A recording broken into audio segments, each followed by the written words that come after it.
Seorang perempuan muda berusia 23 tahun, tubuhnya kecil, suaranya lembut, tapi keberaniannya menggetarkan satu rezim. Dia bukan politisi, bukan tokoh penting, hanya seorang buruh pabrik biasa yang meyakini bahwa upah layak bukanlah hadiah, tapi hak.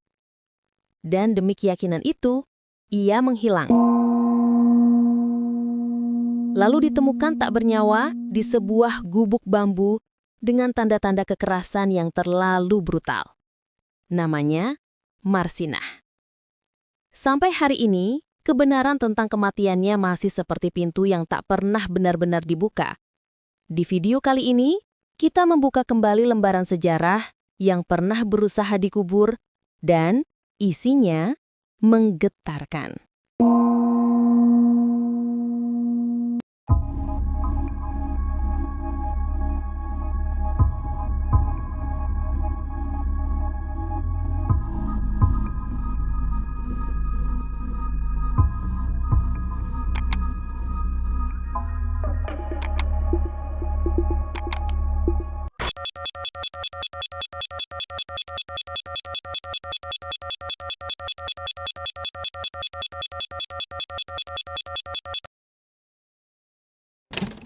Marsinah lahir pada 10 April 1969 di sebuah desa kecil bernama Nglundo, Kabupaten Nganjuk. Desa tempat orang-orang hidup sederhana, banyak bekerja sebagai buruh tani dan jarang bermimpi lebih besar dari sawah yang mengelilinginya. Saat Marsinah baru berusia 3 tahun, ibunya meninggal. Kehilangan pertama itu menjadi pintu menuju kehidupan yang keras. Ayahnya bekerja serabutan dan Marsinah akhirnya dibesarkan oleh nenek dan bibinya, dua perempuan yang mengajarkannya arti kesabaran, kerja keras, dan hidup tanpa keluhan. Di sekolah, Marsinah dikenal pendiam namun tajam pikirannya.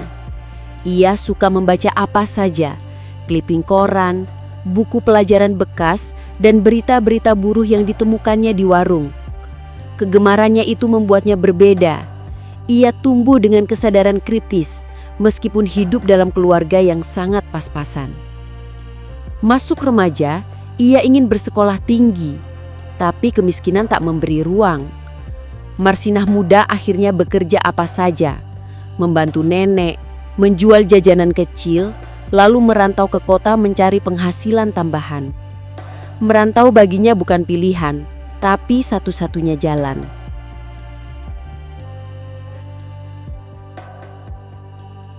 Akhir 1980-an, Marsinah akhirnya diterima bekerja di PT Catur Putra Surya CPS, pabrik jam di Porong, Sidoarjo. Ia bekerja di bagian operator mesin. Pekerjaan monoton dengan jam panjang dan upah minim. Tapi di pabrik inilah kesadaran Marsinah menemukan bentuknya. Dia mulai bertanya, mengapa upah buruh tidak pernah naik? Mengapa jam kerja panjang tanpa lembur layak? Mengapa keputusan perusahaan selalu berpihak pada pemodal? Mengapa buruh harus takut pada aparat? Perlahan, teman-temannya melihat bahwa Marsinah bukan hanya pekerja biasa. Ia bisa membaca aturan ketenagakerjaan, menghafal pasal-pasal, dan menjelaskan hak buruh dengan suara tenang tapi tegas. Ia tidak punya jabatan, tidak punya kekuasaan, tapi ia punya keberanian, dan di masa itu, keberanian adalah ancaman.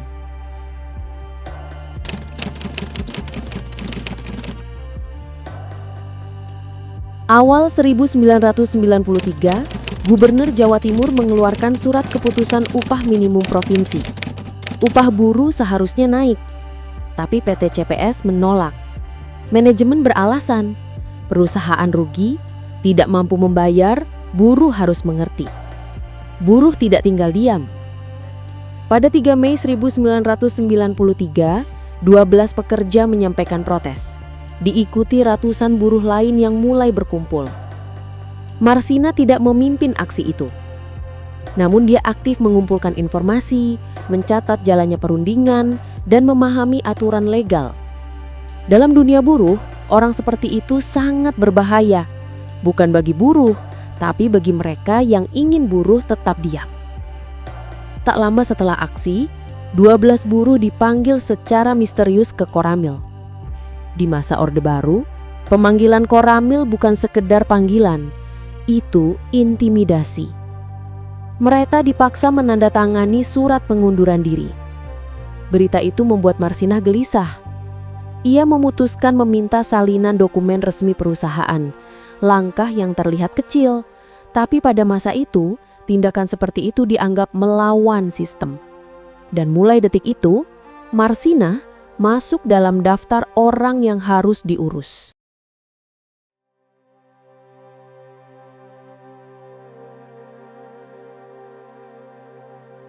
Hilangnya Marsinah 3 hari yang mengerikan.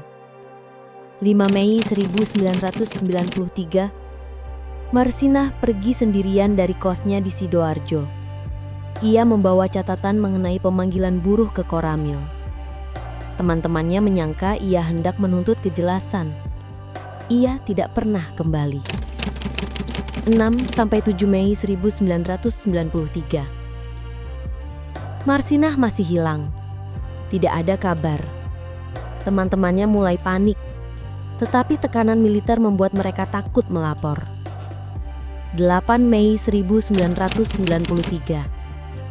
Di sebuah gubuk kosong di Desa Jegong, Wilangan, sekitar 70 km dari Sidoarjo, sesosok tubuh perempuan ditemukan tergeletak di semak. Itu Marsinah. Dan kondisi tubuhnya bukan sekedar mayat.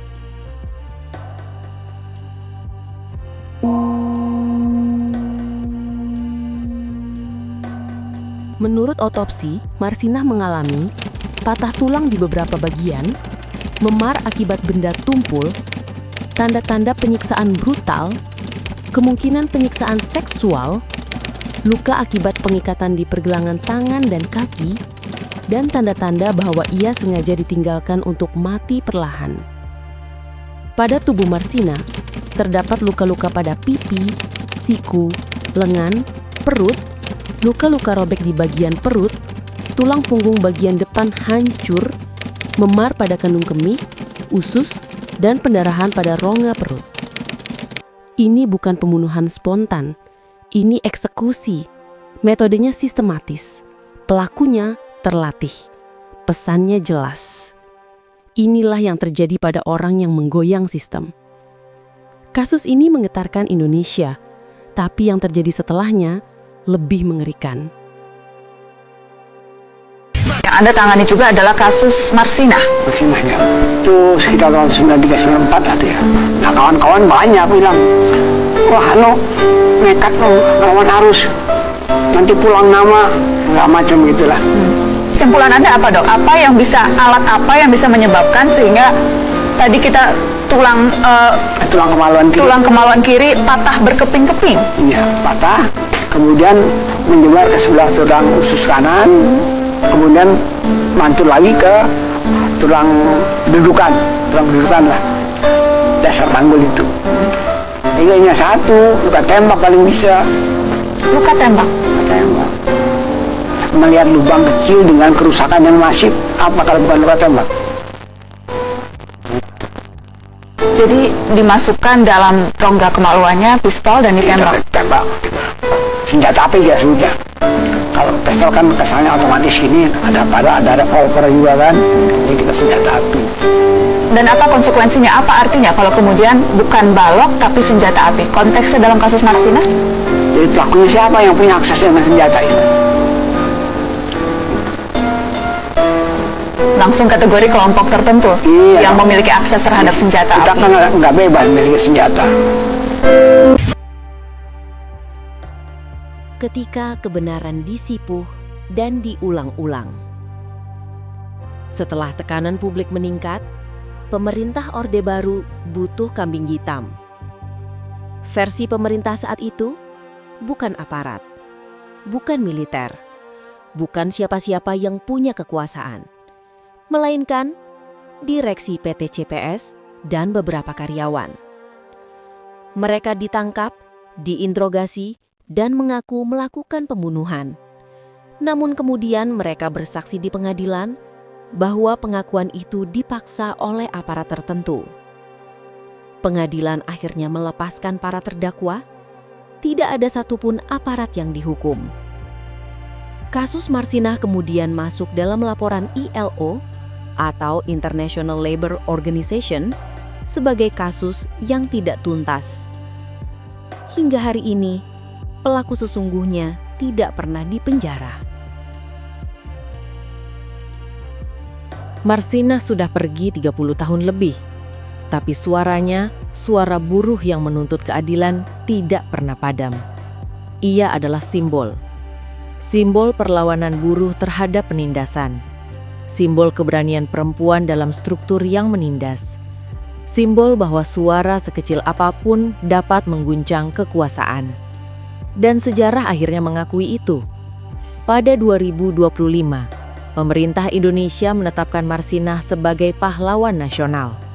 Sebuah pengakuan yang datang terlambat, tapi tetap berarti.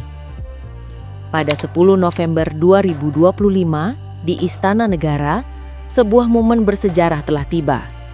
Pemerintah secara resmi menganugerahkan gelar pahlawan nasional kepada Marsinah. Bagi banyak kalangan buruh dan serikat pekerja, ini bukan sekedar gelar. Ini adalah pengakuan resmi dari negara atas perjuangan kaum pekerja kecil. Presiden Konfederasi Serikat Pekerja Indonesia, KSPI, Said Iqbal menyebut penetapan ini sebagai tonggak penting. Marsinah menjadi buruh pertama yang mendapat gelar pahlawan nasional. Tanda penghormatan pemerintah terhadap perjuangan buruh. Dari sisi akademis, pengangkatan ini juga dipandang sebagai perluasan makna kepahlawanan. Seorang dosen sosiologi Universitas Palangkaraya menekankan bahwa pemberian gelar kepada Marsinah menandai bahwa kepahlawanan di Indonesia tidak lagi hanya soal tentara atau pejuang perang, tetapi bisa juga pemberi suara bagi pekerja dan korban pelanggaran sosial. Sejak lama, jauh sebelum penobatan resminya sebagai pahlawan nasional, maka Marsinah di Nglundo, Nganjuk, telah menjadi titik ziarah yang penuh makna. Setiap 1 Mei, ribuan buruh dari berbagai kota datang berduyun-duyun, menabur bunga dan berdoa di pusaranya sebagai penghormatan atas pengorbanan perempuan pekerja ini. Mereka tidak hanya datang sebagai peziarah, tapi sebagai pemegang harapan bahwa keadilan dan suara buruh tak akan hilang ditelan waktu. Bahkan, tokoh politik dan pejabat daerah pun kerap ikut menziarahi makamnya. Bukan setelah gelar pahlawan, tapi sudah lama sebagai simbol perjuangan buruh. Di samping makam itu, sebuah monumen patung Marsinah telah berdiri kokoh sejak lama di tepi jalan raya Nganjuk, Madiun, menjadi saksi bisu perjuangan dan keberanian. Patung itu menggambarkan sosok Marsinah, perempuan sederhana dalam rok dan sepatu kets, tangan terkepal ke udara, simbol semangat perlawanan terhadap ketidakadilan. Monumen ini pun pernah direnovasi. Patung pertama sempat rusak karena kecelakaan, tapi kemudian dibangun kembali sebagai penghormatan abadi. Narasi ini menunjukkan bahwa pengakuan negara lewat gelar pahlawan nasional bukanlah titik awal pengakuan publik terhadap Marsinah, tetapi telah lama dibangun oleh masyarakat buruh dan penduduk Nganjuk melalui ziarah rutin dan simbol-simbol monumen yang mengabadikan warisannya. Kisah Marsinah bukan sekadar kisah pembunuhan. Ini kisah tentang bagaimana seorang perempuan tanpa kekuatan politik, tanpa gelar pendidikan tinggi, tanpa harta, bisa membuat para pemegang kuasa merasa terancam. Ia mungkin tidak pernah melihat dirinya sebagai pahlawan. Ia hanya ingin diperlakukan manusiawi. Tapi justru karena itulah, ia menjadi pahlawan bagi ribuan buruh yang haknya dirampas. Marsinah memang dibungkam, namun suaranya masih terdengar. Dan kita yang mendengar kisah ini menjadi saksi bahwa keberanian tidak selalu datang dari orang besar. Kadang datang dari seorang operator mesin berusia 24 tahun yang berani berkata, "Hak kita sama, tidak boleh ada yang dipaksa diam."